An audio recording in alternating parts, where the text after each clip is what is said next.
基本信息。然后呢，我们就向政府的有关部门提出信息公开申请。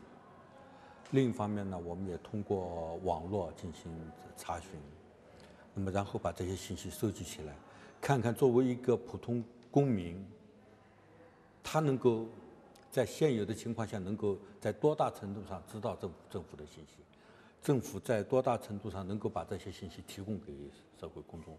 总的情况来看，我们国家的这个财政透明度水平还非常低。近几年有一些进步，但是这些进步呢还是比较微小的。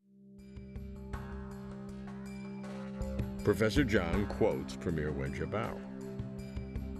The disclosure of governmental budgets should be encouraged.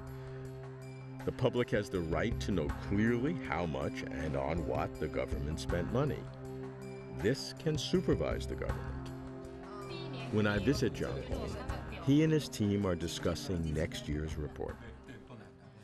How many questionnaires do you send out or requests for information, and what percentage do you get back?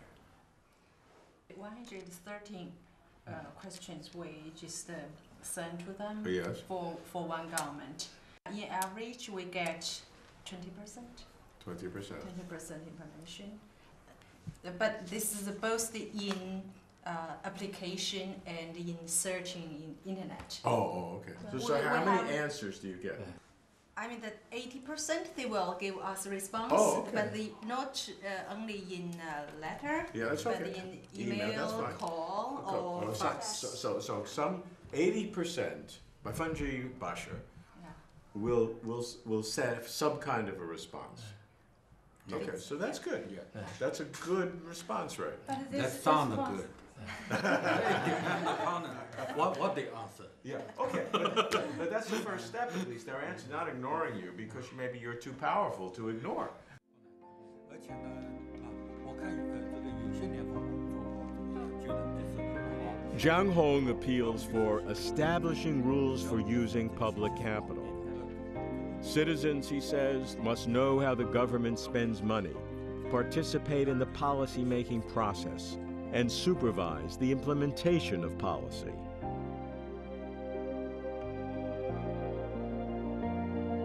In July 2012, the budget law draft was published online, and it received more than 330,000 comments, an astounding number, the second largest ever.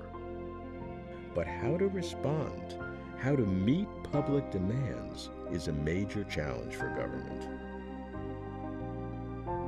Transparency makes officials more considered in their actions and citizens more knowledgeable in their opinions. The results, ideally, leads to a more self-managed society.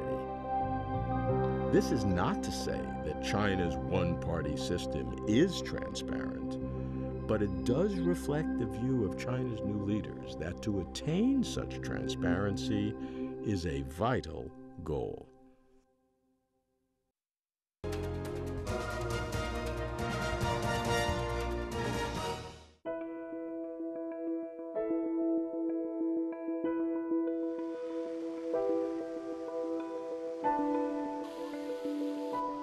The old system of the government does everything cannot meet society's ever more complex needs. Government cannot possibly decide all issues, resolve all tensions, settle all disputes. If it tries, it will err.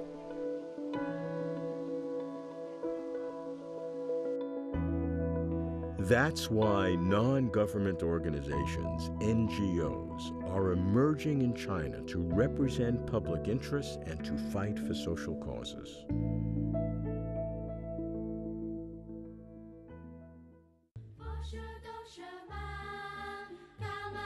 One evening, I hear a familiar French folk song on TV. It sounds like a professional teenage chorus, but it turns out to be children of migrant workers. An NGO called Zhoushan Volunteer Center organized and trained the kids, enriching their lives.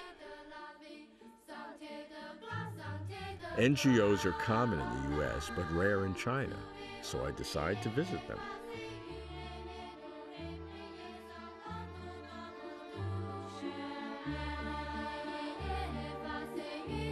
Zhoushan is located in Shanghai Pudong, where many migrant workers and their children live.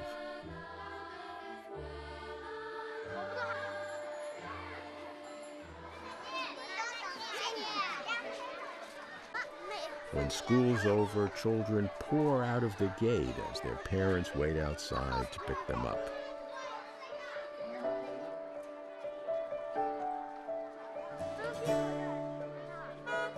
This little girl is Shuja. She's not shy to speak with me, and she invites me to visit her home.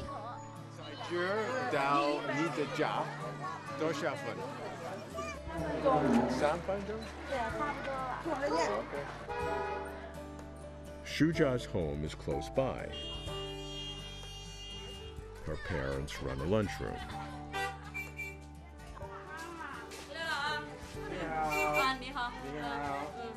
Shuja, how Yijing la Pangyo?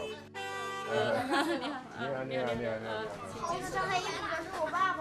哦，非常高兴，非常高兴。坐会儿嘛，你都坐。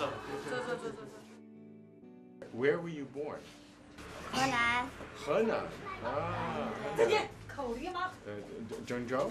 哪个市？河南。哪个城市？信阳镇。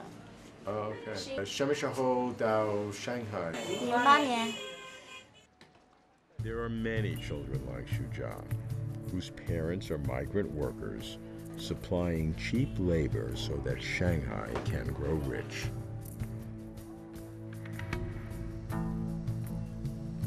About 6 miles westward is a wealthy community, where mansions are worth millions of dollars.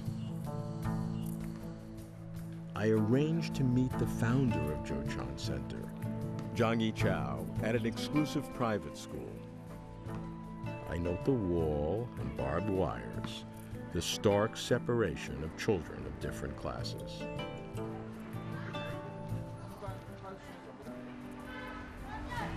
I have been here for 10 years. Oh, wonderful, wonderful. Zhang Yichao, a local Shanghaiese. By day, he teaches children of the privileged elite in a private school. Epistemology.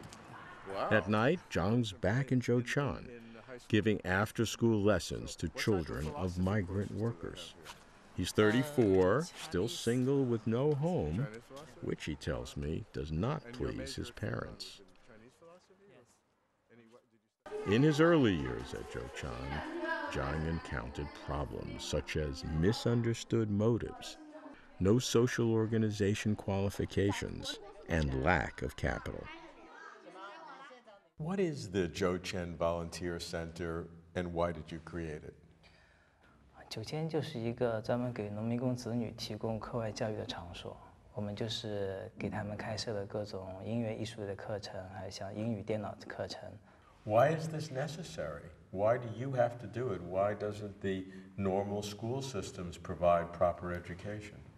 我第一次遇到9000里面那些孩子，那些农民工子女，我最震惊的就是已经21世纪了，但是他们所在的学校可能连一块黑板都没有，更谈不上那些实验室、电脑房，他们根本得不到跟城市的孩子同等的教育。所以我觉得，如果说这个社会它的成长过程中是有这么一群人是得不到公平教育的话，那么这个社会的发展是不平衡的，一定会导致问题。是指那个，应该是指那个自然环境，自然。 This evening, Zhang Yichao is using role-playing to instill values, integrity, and optimism, needed because these children, due to their migrant status, lack resources and equal opportunities. I meet Shuja again in class.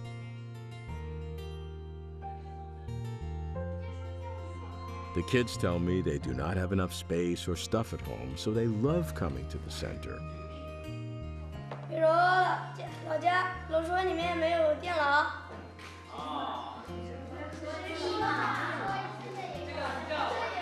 They get me to participate in a scene where children help strangers.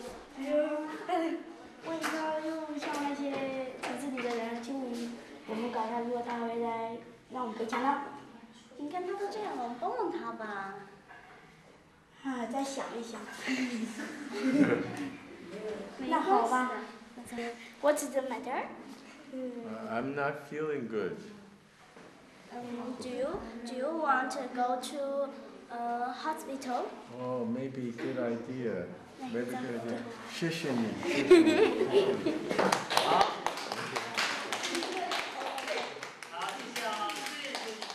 Because Zhou-Chan is a non-profit providing free high-quality courses, it can accommodate only about 100 migrant children.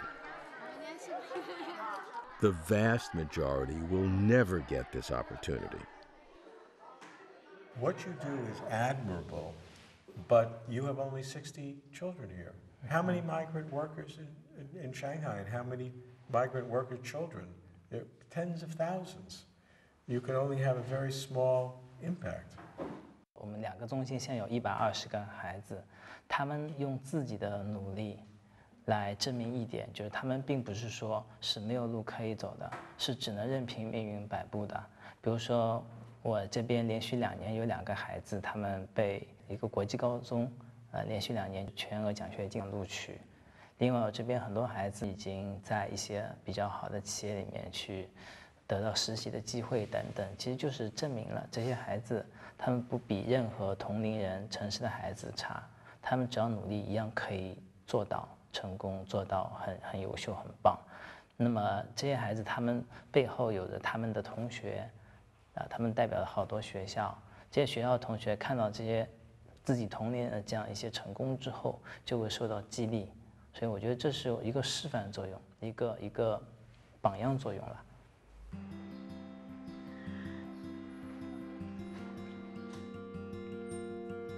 Wang Xunye's life was changed by Zhou-Chan.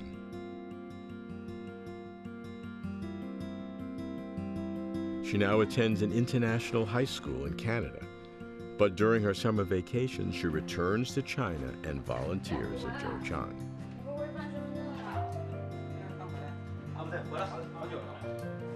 And I have a lot of friends here, and I have Mr. Zhang, I have Joe Chen. I learned a lot from Mr. Zhang. Then I know there's a lot of way that I can go. Doesn't mean I can't go to high school, I can't go to university, and my life is gone. This summer, Xinye is in charge of a one-on-one guidance project helping young students. So, hello everybody. I'm Masashi and I'm from Japan, Shanghai. So today we're going to talk about United World Cup. And hello, I'm Wang Xinye. I'm studying one of the United World Colleges in Canada, and I'm studying from 2011 to 2013. I'm first year, and he was. Wang Xunye was the first Zhou-Chan student to study abroad. Inspired by her experience, Zhou-Chan children realized that they too can change their own destiny. In 2008, to Zhang Yichao's credit and persistence, Zhou-Chan Center was licensed and became an established NGO in Shanghai. Historically in China, NGOs, non-government organizations, were very suspect. Why has this changed? 因为我觉得政府越来越就是意识到，就是所有的事情全部由政府包办，不是一个明智的选择。因为确实有些事情政府做不了，它需要民间的力量来加入进来一起做。而政府看到 NGO 的这种力量之后呢，也表现出了就是一种支持、这种帮助的这种态度。像我们9000是08年注册成立的，那我们成立之后呢，就是浦东民政局这边就给了我们一个很大的场地，就免费让我们使用作为一个学生的课外活动中心。另外呢，就是政府方面也积极的给我们一些项目，就是他以政府购买服务的形式，然后来帮助我们去更好的去得到资助，去开展我们的服务活动。所以我觉得，政府的意识在改变，这样就达到一个良性的循环。